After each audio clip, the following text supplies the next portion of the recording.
प्यारो, आप सबका स्वागत है एक बार फिर से अंक 90 में। आज हम पहुंच चुके हैं दूसरे चैप्टर पे जिसका नाम है बहुपद। इस चैप्टर से आपके परीक्षा में 8 से 9 मार्क आते हैं, तो इसको आप छोड़िएगा मत। अगर ये चैप्टर छोड़ दिया तो आपका गाइड में पार नहीं हो पाएगा 90।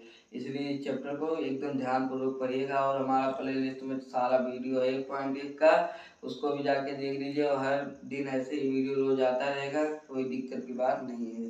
तो चलिए इसको शुरू करते हैं। तो सबसे पहले हम आज परिचय देंगे इस चैप्टर का। तो सबसे पहले बहुपद होता क्या है। नाम में है बहुपद, बहु प्लस पद, दो शब्दों से मिलकर बना है बहु प्लस पद।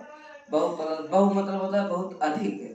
तो माने मतलब परिभाषा के लिए तो हो जाएगा वह बीजीय बीजीय गणित में आता है। तो इसलिए वह बीजगणित के व्यंजक जिसमें एक से अधिक पद हो, एक से अधिक पद हो। जैसे मैंने ले लिया a x plus B x square plus 3x। अब ये बहुपद है, अगर इसी के इक्वल में 0 का तो समीकरण बन गया। कितना आसान है। ये बहुपद है, इसके इक्वल में कर दो तो ये समीकरण बन जाएगा। उसको आगे देखेंगे अगले चैप्टर में। दो चलो आगे देखिए समीकरण, पहले पढ़ते हैं। तो ये होता है बहुपद। बहुपद का मतलब जिसमें से एक से अधिक पद हो। अब हम इसको लिख दें एक्स। ये भी है लेकिन ये एक पद है, बहुपद नहीं है ना। बहुपद का मतलब होता है एक से जब अधिक पद होने लगे तो उसको बहुपद कहते हैं। तो बहुपद देखिए, आप चर का नाम सुने होंगे एक्स। ये क्या है, एक्स एक चर है।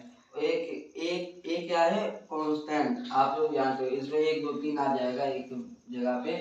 यक्स चर है तो यक्स बराबर कुछ भी हो सकता है। यक्स बराबर 0 1 2 3 4 ऐसे ऐसे कुछ भी हो सकता है। यक्स बराबर भी याद ये भी आप लोग याद रखिएगा, क्योंकि एक्स एक जहाँ लिख दीजिएगा जहाँ यक्स एक चर राशि है, चर राशि है। अब बात आती है बहुपद के पद। क्या आता है, बहुपद के पद। तो ऐसे देखिए, अब मैंने ये लिया तो हम इसको ना लेके एक उदाहरण ले रहे हैं अंक वाला। 3x square plus 2x plus 5 या 3 कुछ भी आप लिख लीजिए। तो इसके पद कैसे होते हैं, तो इसको कहते हैं पहला पद। पहला पद, पहला पद। इसको कहते हैं दूसरा पद, इसको कहते हैं तीसरा पद। ये होता है बहुपद के पद।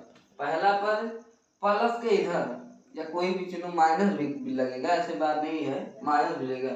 प्लस के इधर पहला पद, प्लस के उधर दूसरा पद, फिर प्लस लगेगा, फिर प्लस के उधर तीसरा पद, और भी होते चले जाए और भी बन जाएगा। तो यही होता है बहुपद।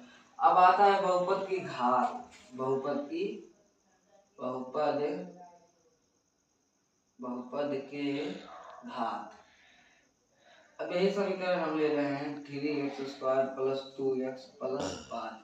इसका कोई पूछ ले कि इसका घात है। अब की बार बोर्ड परीक्षा में आया था कि इसका घात बताओ। मेरी बोर्ड में आप जब क्लास 12 में जाएंगे तो एक चैप्टर है इस पे, वो याद नहीं आ रहा लेकिन एक चैप्टर है उसमें भी हाँ अवकल समीकरण। उसमें पूछता है कि इसकी घात और कोटि बताओ। तो ऐसे ही है।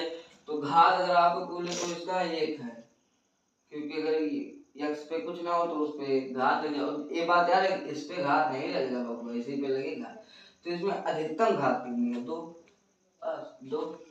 अब अगला ले लेते हैं 5x³ प्लस x प्लस 5। इसको लेने, अब इसमें से पूछे कौन इसमें कितना घात है, तो सीधी सी बात 3 घात।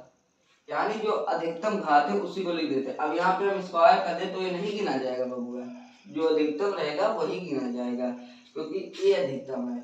यहाँ अगर हम 4 कर दे तो यहाँ 4 हो जाएगा, लेकिन जो भी अधिकतम रहेगा इसमें बहुपद में जो भी अधिकतम रहेगा उसी को काउंट किया जाएगा। अब आता है हमारा बहुपद के प्रकार। बहुपद के प्रकार, तो बहुपद देखिए 3 प्रकार का होता है। पहला एक पद, दूसरा द्विपद, तीसरा त्रिपद यानी 3 पद, चौथा शून्य पद। शून्य पद एक पद में क्या होता है, जब अब इसी को ले लेते हैं, ऐसा दिया हो, मैंने आपको बताया ना कि ये 3 पद होते हैं, 1 2 3, जब एक ही दिया हो, सिर्फ एक ही, थ्री भी हटा दीजिए कोई दिक्कत नहीं, इसको भी हटा दीजिए कोई दिक्कत नहीं, लेकिन हम इसी के हिसाब से चलेंगे तो इसको लेना पड़ेगा। जब एक ही दिया हो तो उसको कहते हैं 3x, जब एक ही दिया हो तो उसको कहते हैं 3x, जब एक पद सिर्फ हो, या ना इधर प्लस हो ना इधर माइनस, कुछ भी नहीं हो, अकेले प्लस में या माइनस में हो, अकेले हो, उसे एक पद कहते हैं। अब इसी में हम x प्लस 2 कर दें तो ये द्विपद हो गया, ये द्विपद हो गया, क्योंकि इसमें एक पद ए हो गया, एक पद ए। इसमें मत जानिएगा कि ये 2 अंक में है, ये बीजगणितीय में, इसको नहीं गए, दोनों की ना जाएगा, तो प्लस इधर एक और प्लस के उधर एक, तो यानी 2 पद हो गए कुल के, कितना हो गया 2 पद। अब त्रिपद की बात है तो त्रिपद तो आपको ही दिया है, देख ही सकते, इसी को उतार दीजिए, या तो ऐसे लिए स्क्वायर प्लस 3x प्लस ए, ये 3 बना, क्योंकि x स्क्वायर 3x, मैंने आपको पद गिना दिया, अभी बताया, पहला पद, दूसरा पद, तीसरा, इसमें कितने हैं, एक ही है तो एक पद, इसमें 2 है, 2 पद, 3 पद, जिसमें 4 पद, 5 पद, 5 पद, और इसमें शून्य में 0, जहाँ पे 0 है वहाँ शून्य पद होगा, यही है बहुपद। अब एक बार फिर से देख लीजिए, बहुपद किसे कहते हैं। बहुपद का मतलब होता है कि एक से अधिक पद, एक से अधिक पद, ऐसे बीजगणितीय, मतलब बीजगणितीय संख्या जिसमें से एक पद से अधिक पद हो, एक पद से अधिक पद हो, बहुपद कहलाता है। अब बहुपद को हम इसी से लिखते हैं, इसको याद रखिएगा, ax plus B x square plus 3x, इधर इसको कहते हैं a, इसको कहते हैं b, इसको कहते हैं c, ये भी याद रखना, a comma b comma c। अब इसके जगह पे 1 2 3 कुछ भी हो सकता है, और इसके बगल में जो रहेगा वो चर रहेगा, चर आप समझ रहे होंगे, यानी एक्स वाई जेड बीजगणितीय जो होता है वो रहेगा। ए बी सी तो आप कोई भी वैल्यू रखा जाएगा, नंबर रखा जाएगा, वही रहेगा। अब आता है बहुपद के पद है, बहुपद के पद 3 होते हैं, देखो भाई, जितने पद है उतने मतलब हो जाएगा, जैसे इसमें पहला पद, दूसरा पद, तीसरा, प्लस के इधर पहला पद, प्लस के उधर दूसरा पद, फिर प्लस लगेगा, प्लस के उधर तीसरा पद, फिर आ जाता है ये 3 पद बहुपद के प्रकार। एक पद तो मैंने बताया जहाँ एक रहेगा तो वहाँ एक पद, यहाँ देखिए आगे ना प्लस है ना माइनस है, कुछ नहीं, तो इसलिए एक पद।